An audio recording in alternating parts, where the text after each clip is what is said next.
Folks, we need to focus on the bigger picture, the bigger challenges we face with respect to working forests, such as whether or not we will have forests to manage in the future, and whether or not we can bring into certification the vast majority of the world's forests that are not yet certified. These are goals worth fighting for, and we need all hands on deck. But there is another goal that we need to speak of this morning, something that is near and dear to my heart, something that I am passionate about, and that is the goal of reconnecting young people to the natural world around them, so that future generations will be prepared to inherit and be good stewards of the legacy of forested lands that we have spent our lives creating.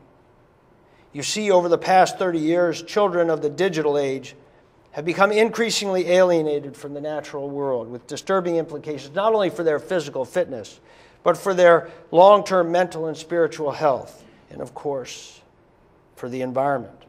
Young people who grow up without spending time in nature are much less likely to be strong champions of the environment when they reach voting age. 20 or 30 years from now, we will have leaders in our public, private, and nonprofit institutions who have to make very difficult decisions, policy and budgetary decisions about wetlands and forests and wildlife habitat, having never seen a wetland, walked in a forest, or seen wildlife in their native habitat. It is an untenable situation. Kids today have access to an unprecedented array of media in their homes and in their bedrooms, while opening up a wealth of virtual experiences to the young. These technologies have made it easier and easier for children to spend less and less time outside. Now, Wall Street calls this progress. But if that's true, then Ogden Nash was right when he said, "Progress may have been a good thing at one time, but it went on a little too long." Just the other day, I passed a giant billboard from IKEA, the furniture company. A giant billboard that said, "Kids, go play inside." Now, what does it say about our priorities as a society when we choose to market clever furniture in place of clever kids? When we will drive miles out of our way to buy free-range chicken, but we are too busy or too scared to encourage free-range children. There is a dullness in our young people today because they have lost the spark that comes from interacting with the world around them. It is time that we reclaim the higher ground. But how do we get there from here? Martin Luther King said that the success of any social movement depends on its ability to show a world where people will want to go. To show a world where people will want to go. But where is that? You and I may want to go to the Okefenokee National Wildlife Refuge or the canyons of Zion National Park. But for a child in East Philadelphia, East St. Louis, or East LA, it may be someplace entirely different. In fact, it may be the abandoned lot next door. New York City has over 47,000 vacant land parcels, totaling thousands of acres. For decades, these have been considered liabilities, to be fenced off and avoided. What a waste. Where's the vision? Where's the creativity in that? Mark Twain said, "You cannot depend on your eyes when your imagination is out of focus." I prefer Agatha Christie's outlook better. You all remember Agatha Christie, the great mystery writer. You see, she was married to one of the preeminent archaeologists of her time. And once when she was asked what it's like to be married to an archaeologist, she replied, "Oh, it's wonderful. The older I get, the more interested in me he becomes."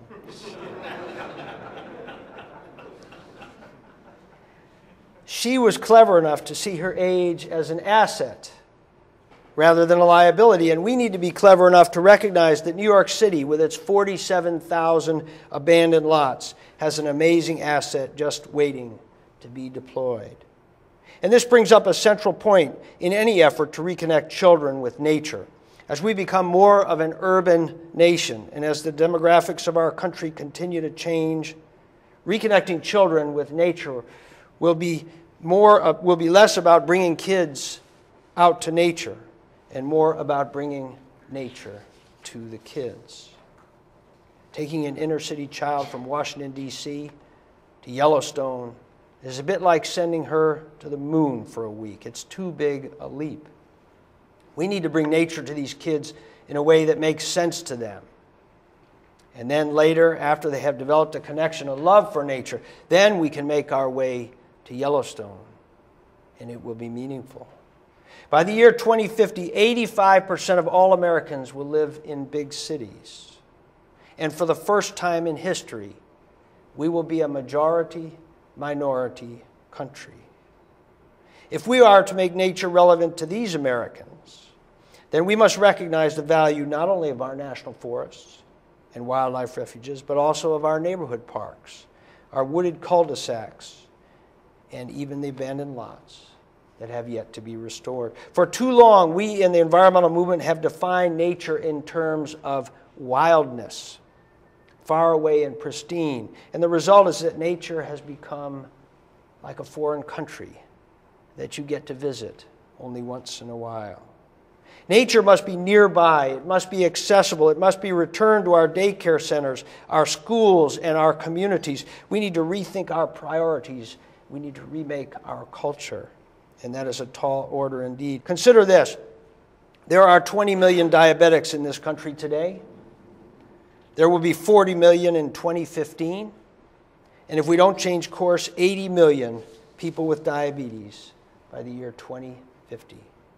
Already we spend over $2 trillion each year on health care in this country, with 95% of that spent on direct medical services, and only 5% allocated to preventing disease and promoting health and a healthy lifestyle. The implications for the country are beyond severe, from a health perspective to the impact on local, state, and national budgets, to corporate competitiveness, to the future of our magnificent land and water legacy. We need to rethink our approach to wellness and health. Nature as the first prescription rather than the last, and forests as an essential part of that. For example, we know that patients in rooms with tree views have shorter hospitalizations, and that children with ADHD who have access to natural areas are calmer and require less medication. And we know that the presence of trees outside apartment buildings and a public housing project in inner city Chicago predict better coping skills, less crime, and less violence. And finally, we know that among children who play in paved-over playgrounds, the leaders tend to be the most physically mature, while among children who play on green playgrounds, the leaders tend to be the most creative. Remember, these are the future leaders of our country. With all the complexity in the world today, from global warming to free trade and immigration to ethnic and religious intolerance, do we really believe that we can lead based on strength alone? All Americans care about these issues. They may come to the table for different reasons, but believe me, they want a seat at the table, and we need to set a place for them. Poor people, people of color, people with disabilities, and others who have the least access to natural settings and who may need it the most. As a nation, we will be paid back many times over. My favorite lapel button says simply, "The meek are getting ready." Now, I'm not sure if the meek will inherit the earth, but I am sure that our young people will, and we need to help them get ready. As I travel across all 50 states, too often I witness a culture of confrontation rather than collaboration. Too often I'm reminded of John Gardner's phrase, "the war of the parts against the whole." The war of the parts against the whole. Over fears of liability, we post no running signs in county parks. Over fears that our children may encounter a sociopath, we encourage sedentary, antisocial behavior by allowing our kids to spend hours in front of an electronic screen. And over fears of nature itself, we quarantine kids under virtual house arrest, thereby ensuring that they too will fear the very thing that they need the most. For tens of thousands of years, kids went outside and played in nature, and we are reversing that in a matter of decades. The area beyond which children are free to roam has shrunk by 89% in just the last 20 years. It doesn't add up. We need a children's Bill of Rights that is explicit about the freedom to explore and improvise, about the right to experience nature in a meaningful way. If the world of our future, with all its complexity, will demand people who are able to understand and adapt, who have creativity and compassion, can we afford anything less? In our own Declaration of Independence, it says, "We hold these truths to be self-evident, that all men are created equal, that they are endowed by their Creator with certain unalienable rights, that among these are life, liberty, and the pursuit of happiness."